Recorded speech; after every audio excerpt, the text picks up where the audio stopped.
ପ୍ରଶ୍ନ ପାର୍ଲାଜି ବିସ୍କୁଟ କେଉଁ ଦେଶର କମ୍ପାନୀ? ଉତ୍ତର ହେଉଛି ଭାରତ। ପରବର୍ତ୍ତୀ ପ୍ରଶ୍ନ ଭାରତରେ ସବୁଠୁ ଅଧିକ ପୋଲିସ ଷ୍ଟେସନ କେଉଁ ରାଜ୍ୟରେ ଅଛି? ଉତ୍ତର ହେଉଛି ତାମିଲନାଡୁ। ପରବର୍ତ୍ତୀ ପ୍ରଶ୍ନ ଭାରତର ପ୍ରଥମ 5 ଷ୍ଟାର ହୋଟେଲର ନାମ କ'ଣ? ଉତ୍ତର ହେଉଛି ତାଜ ହୋଟେଲ ମୁମ୍ବାଇ। ପରବର୍ତ୍ତୀ ପ୍ରଶ୍ନ ଓଡ଼ିଶାର ପ୍ରଥମ ସମ୍ବାଦପତ୍ରର ନାମ କ'ଣ? ଉତ୍ତର ହେଉଛି ଉତ୍କଳ ଦୀପିକା।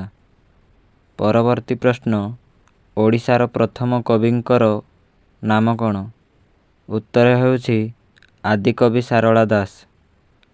ପରବର୍ତ୍ତୀ ପ୍ରଶ୍ନ ଓଡ଼ିଶାର ପ୍ରଥମ କଲେଜର ନାମ କ'ଣ? ଉତ୍ତର ହେଉଛି ରେଭେନ୍ସା କଲେଜ। ପରବର୍ତ୍ତୀ ପ୍ରଶ୍ନ ଓଡ଼ିଶାର ପ୍ରଥମ ରେଡ଼ିଓ ଷ୍ଟେସନର ନାମ କ'ଣ? ଉତ୍ତର ହେଉଛି ଆକାଶବାଣୀ କଟକ। ପରବର୍ତ୍ତୀ ପ୍ରଶ୍ନ ମହାତ୍ମା ଗାନ୍ଧୀଙ୍କୁ ମହାତ୍ମା ଉପାଧି କିଏ ଦେଇଥିଲେ? ଉତ୍ତର ହେଉଛି ରବୀନ୍ଦ୍ରନାଥ ଟାଗୋର।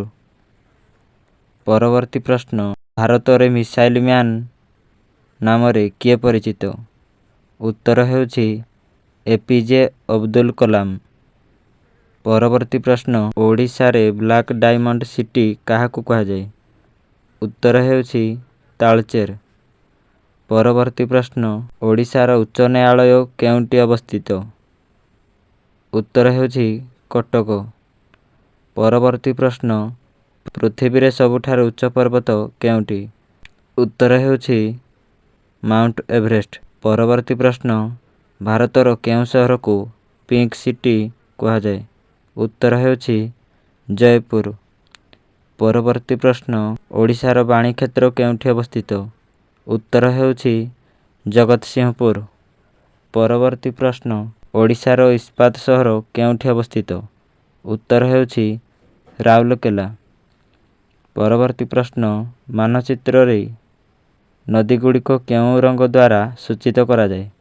ଉତ୍ତର ହେଉଛି ନୀଳ ନଦୀ। ପରବର୍ତ୍ତୀ ପ୍ରଶ୍ନ କଳିଙ୍ଗ ଯୁଦ୍ଧ କେଉଁ ନଦୀ କୂଳରେ ହୋଇଥିଲା?